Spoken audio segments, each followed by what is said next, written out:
Hi there, welcome to the immediate post-match show here on Jersey. I'm Colin Armstrong. I'm with Alex Anderson here on a day when it was nervy as fuck. Actually, it was quite horrible to be quite honest with you. 1-0 win against Dundee Utd, very scrappy, not a great game at all. How are your nerves? I mean, it's very foggy here, by the way, and we nearly missed our opportunity. This is the content. That's what we're after. Tremendous stuff. It's more coming wise season. But no, you're right. It's kind of. This is the time of year we've got a lot of ghost stories on television, and that was pretty spooky. It's been it was quite a frightening game. Nothing was right from the start.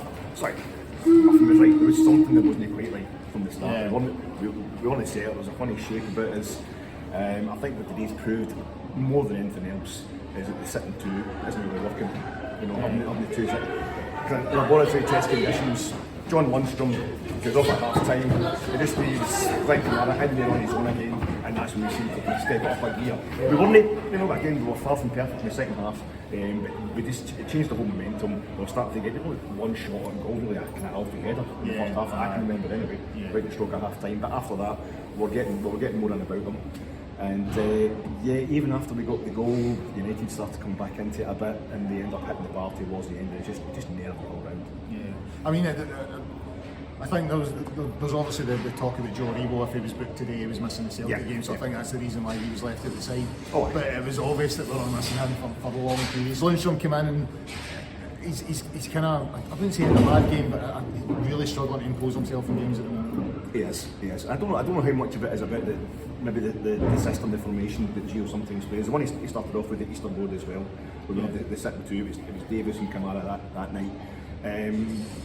As opposed to maybe all about John Lundstrom. And as you say, the thing, it was the fog today. Dundee United were on a white away strip. When did you ever play with away strips against United? And they had the shoot at the goal in the first half. It was just something really kind of weird. And also, we're all thinking about COVID, and maybe that's going to affect the fixtures, it's going to affect the league. But there was just a kind of general feeling of uneasiness today. And then when we saw the team sheet, we saw the line-up at first. Basically, two changes from Wednesday night. Patterson is coming in and Lundstrom's coming in, and these are not straight swaps for Barisic, who's a bit or for Jordan, who say we're resting and they got booking. And then I don't know, Colin, I'm looking for a kind of a slide rule, a calculator or something, just or an abacus to work out. And when we started off, the first 2 or 3 minutes, I was sure we were playing with Tav at centre half. Yeah, and then we just changed it. I don't know if it's to fool Dundee United, to fool me, and we had Patterson at right back and Calvin Bassey going to left back, which also meant Connor Golson was playing the wrong side for him as a centre half. As if we were saying, we'll just put the two young boys, Bassey and Patterson, in their familiar positions, and we'll have the two experienced pros kind of swapping. But I don't know, did Dundee United have a shot, or was that something just it seemed to change? Yeah, the guy that sits in front of me, I was 5 minutes late getting into the game today because I'm a dog, as you know. Yes. But the guy in front of me pointed that out, and that's what he said. He thought it was just Rangers trying to sort of fool Dundee United, sort of lead them into a sort of and then very, very early on it changed again. Because a bit like, we were both discussing this, we don't actually know what happened with the penalty. Because the fog was actually making a difference as to what you could actually see happening. I didn't know, was there a chance for Dundee United that I'd missed and they decided them to, I've never seen anything. I'm looking forward to the Twitter meltdown, to be honest with you, because the Celtic fans will be raging. Rangers win by penalty. But it was a handball. The section next to us definitely appealed for it. Guy next to me says it was a stonewall. Not much protest from the Dundee United supporters, to be fair. Supporters from the players. So looking forward to the meltdown, and I was nervous. I was really, really nervous, but he took it well. He did, and I think you're missing Kamar Roof, and I hadn't really thought about it until that very moment. That's our penalty taker.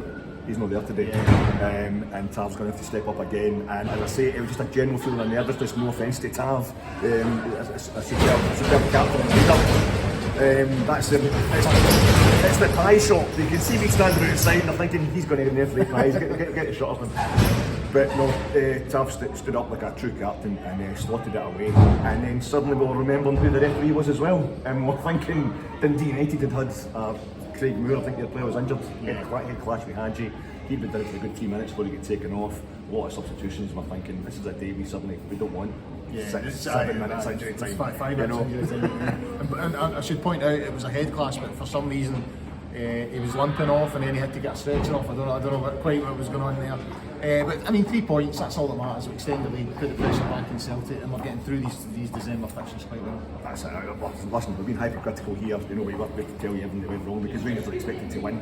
You know, and everything that seemed to go, as smoothly as usual. Yeah. The main thing is we've won a game. You know, what a start for under Gio, what a start for Gio, what a continuation for us. I was saying to Ross in the preview pod for the St Johnstone game the other night. These 3 home games were all expected to win.